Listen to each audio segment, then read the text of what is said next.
Thank you very much. Their Excellencies will now deliver a brief joint address to the media.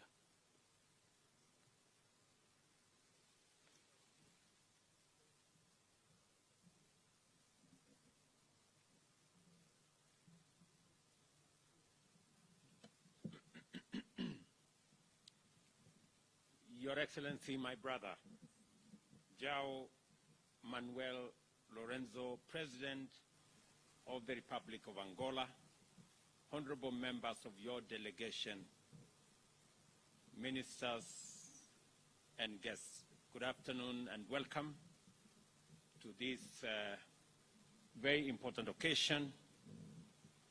Mr. President, let me thank you on behalf of the people and government of Kenya for making this inaugural visit by a head of state, the first in the history of our two countries. Your Excellency, you have corrected an anomaly that has existed for close to 40 years, that Kenya and Angola share a rich history of engagement as Kenya was involved in the independence of your great country. Mr. President, you're coming to Kenya today and making this first ever state visit by a president of Angola is very well appreciated by the people of Kenya, and it marks a turning point in the relations between our two countries. I affirm, Mr. President, the cordial relations between our two countries, the extensive collaboration and bilateral bond of friendship between our two nations, and we consider your country as our most dependable strategic ally in our continent. This state visit, Mr. President, precedes a meeting of our officials for the first ever Joint Commission on Cooperation, which has accorded our two countries an opportunity to deliberate on issues of mutual interest and review the implementation status of bilateral instruments that will further strengthen the existing cooperation between our two countries. President Lourenço had wanted to grace our Mashuda Day as our chief guest, but he did send his representative, the Foreign Minister Angola, Tete Antonio of Angola, at the national celebrations yesterday in Kericho. We reaffirm our commitment, Mr. President, to continue developing bilateral cooperation in trade, in investment, in agriculture, in forestry, capacity development in public service, in transport and communication, and in all the other sectors that has seen us today cement the relations between our countries and provide a wider and broader framework for the engagement between our two countries to go forward. We've just witnessed the signing of 11 bilateral legal instruments that will now underpin and provide a framework and a firm foundation for the growth of our bilateral relations, for the growth of our business relations, investment, and trade relations.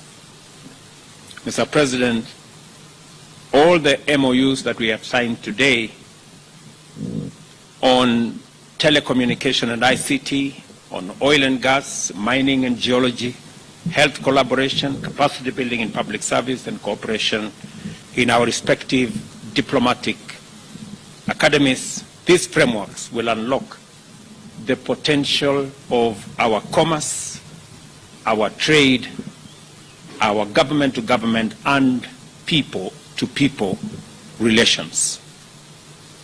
President Lourenço and I agree on the need to ensure improved people-to-people interaction. And the democratic credentials of Angola reflect the deep relations between our two countries and our common belief in the power of the people to run the affairs of their governments by electing leaders of their choice. We are very proud, Mr. President, of your re-election last year by an overwhelming endorsement by the people of Angola in a democratic, free and fair election. And you can count on Kenya as a partner in establishing our continent as a continent with democratic credentials, believe in the rule of law, and giving a chance to our people to decide their destiny, their progress, their development, and their government. We have had an extensive meeting with President Lourenço, and we have agreed on many areas. I have briefed Mr. President on what Kenya is doing alongside our East African community partners in stabilizing Eastern DRC. I have also congratulated President Lourenço for his not just participation but leadership in especially the mediation efforts between DRC and Rwanda, and the leadership under ICGLR on managing the affairs with us in Eastern DRC. We concur that the situation in DRC needs to be brought under control. We share common positions on encouraging the government in DRC to work with its people in finding the mechanism that will enable the people of DRC, especially in the eastern side of DRC, to engage in dialogue, in consultation, and we are prepared under the Nairobi process to work out a mechanism for dialogue and consultation to facilitate M23's cantonment after an agreement on what happens after the cantonment exercise. And we believe that it is an achievable aim to engage in consultation, stabilize eastern part of DRC, and allow the people of DRC in general to benefit from their progress, from their development, and from stability and progress in their region. We have discussed to expedite and conclude discussions on the resumption of direct flights between Kenya and Angola as a mechanism of boosting the movement of people, movement of goods, movement of services, as a way of escalating our trade numbers, which have improved significantly over the last 4 years. Our trade numbers have moved from 60 million 4 years ago to 350 million last year, and to the early part of this year. We believe that there is tremendous potential and scope for these trade numbers to go up into the billions. And we have undertaken that we will facilitate these exercises by making sure that they are not only bilateral agreements, we improve the connection between Angola and Kenya, and also working under the framework of the tripartite Treaty, TFTA, and also the Africa Continental Free Trade Area to facilitate greater integration, movement of people, movement of goods, trade between our countries as we do it within the context of our continent. We have also agreed, and I have undertaken to my brother President Lourenço, that our brothers and sisters in Angola, after the signing of the instrument today, all of them, with all passports, will now need no visa to come to Kenya. And I am very happy that His Excellency the President has agreed that Angola will equally consider the same when they go back home. And Mr. President, I think it's a very positive process that will enable our people to move with their ideas, with their businesses, so that we can create a greater interaction between our two countries. Your Excellency, I am truly grateful that you considered making this first ever trip by a visit, state visit, by a head of state from Angola to Kenya. I want to commit to you and to the people of Angola that in Kenya they have true friends and they have partners to work with for the progress of our two countries and for the progress of our continent.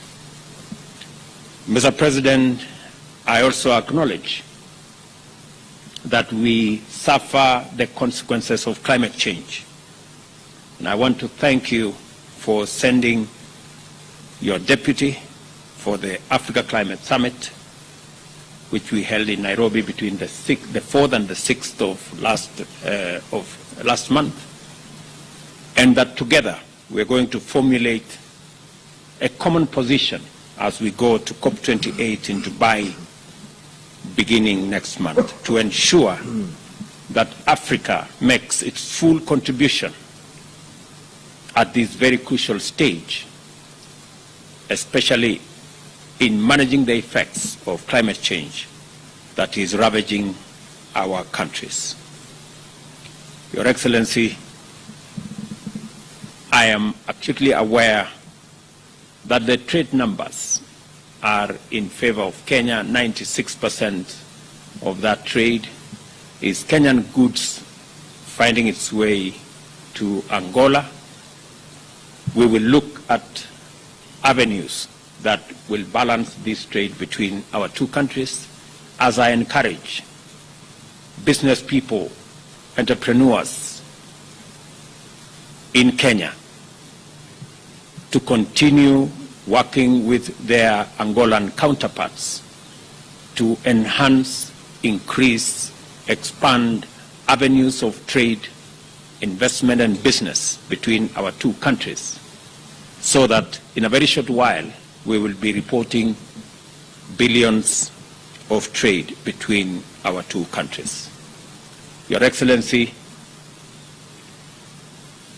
let me finish by thanking you once again for making this first visit to Kenya, and I look forward to working with you on many of the continental assignments, as I promise you, Mr. President, that you have Kenya's support as you seek the chairmanship of Africa Union in the year 2025-2026, because I have confidence in your leadership capabilities, and I believe you will bring a wealth of knowledge, understanding and experience to the leadership of our continent that me and you share in building its ability and capacity to take up its rightful place in the community of nations globally. Mr. President, thank you also for your consideration on Kenya's leadership in the multinational security support mission to Haiti that we will be undertaking on behalf of humanity to stabilize that country whose citizens are Africans like us. Again, Mr. President, thank you very much for your consideration and welcome again to Kenya. Thank you very much, Your Excellency.